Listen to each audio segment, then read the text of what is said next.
How are we doing, everybody? Welcome back to another episode 5 of Huerta Urbana. First up, before I tell you about this episode, I just want to apologize for the video in the first episodes. I had a great friend tell me, he's like, hey, if you want widescreen videos, all you gotta do is turn your phone sideways and it'll give you widescreen videos.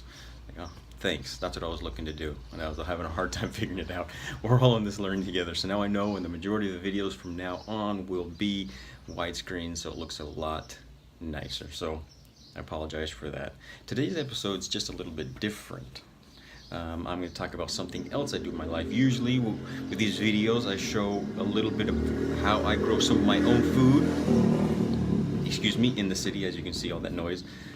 And growing your own food is very important. When I grow your own food, it's mostly vegetables. But at one time in my life I actually raised meat birds, so chickens for meat, and I did that for a while, and that was a part that was very special in my life, and I can't wait to get back into it.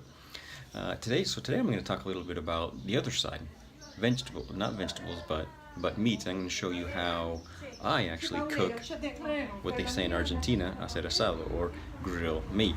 It's something that I really like to do, and I kind of explained it in other videos, but today I actually show you from start to finish how I grill some meat, or in other words, hacer asado in Argentina, where I'm actually living. Me, personally, I love to eat meat.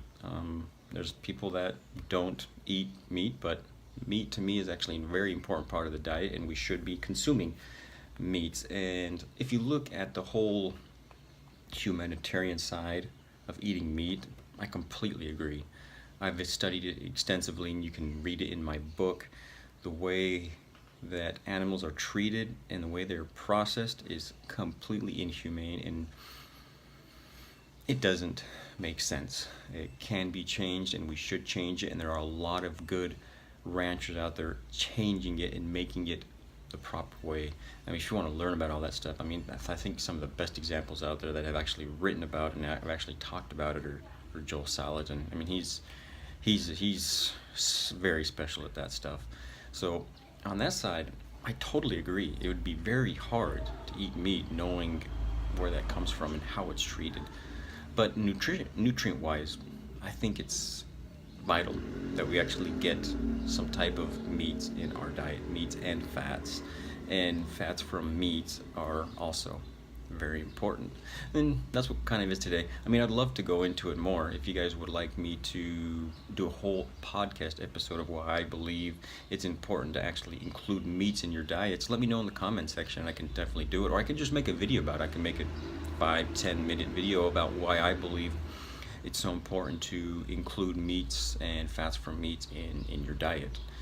I mean, like I say, fats, most people are scared away, but yep, we actually need fats too. Fats are a very, very, very important part of the diet that most of us leave out, and we should be eating more of. So let me know, and I will gladly do that. So here's a little update on the garden real quick, but look how we're coming along. It's beautiful. Just a real quick update of everything, how it's coming along. Because today I want to show you something just a little bit different, because here's the little garden, and then if we just look right there, that's where I actually cook barbecue. I actually love cooking barbecues. So I got the charcoal there starting up, and soon I'll be showing you how I'm going to be cooking kind of something a little different, and I'll be cooking the meat that's actually right here. I'll be showing you the meat in a second and how I prepare it, but that's the charcoal getting ready. So the meat's all salted up now, and I almost forgot, you cannot have barbecue without chorizo. So there's your chorizo salted up with that Himalayan salt, and again, that's the charcoal getting ready. It's going to be going on to that. That's where the meat's going to be cooked. So up until now that we're about ready, we're just going to wait till it heats up just a little bit more, the coals. We're going to be putting the meat on the barbecue. Real quick, here's actually the meat. So in Spanish, so I don't know the names in English, but this is actually tira de asado, because it's the ribs. This is ojo de bife, and then what's underneath the ribs is actually called vacío here. I wish I knew the names in English, but that's actually what I'm going to be cooking. And the only thing that I put on it is one thing. This. I put salt. That's all I put on it. I put salt. Of course, that's Himalayan salt. I don't have any more real salt. I brought that from the States, but I just refill it with Himalayan salt. That's going to be cooking with. And just a quick look at the charcoal. So it's coming along beautifully. And I'll be salting this meat up. That's all it is. I just salt it up, and then I'll be putting it on the barbecue, and we'll see how it looks. I'll let you know how it's coming along. So there you got it. We got the meat, so you got to see. So I got the charcoal underneath. There's more over there to keep it hot as it continues to cool down the charcoal. And there's the meat. As you can see, I got the ribs. I got the ribs with the bone down, and that piece in the back, vacío, with all the fat, and the majority of the fat facing down. And that's where it's going to be for quite a while as it cooks nice and slow. And there's the chorizos. That's how we're looking so far. Looking pretty nice. This is something I actually really love to do. I actually like to barbecue quite a bit. So, all right, so I just flipped the meat over for the first time. It's looking beautiful. I don't know if you can see on top, but it is coming along just beautifully.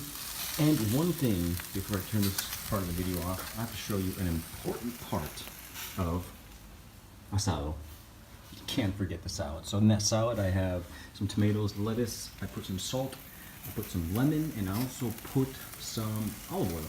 And that's what we'll be eating accompanying this beautiful asado. About 2 hours later, it is done.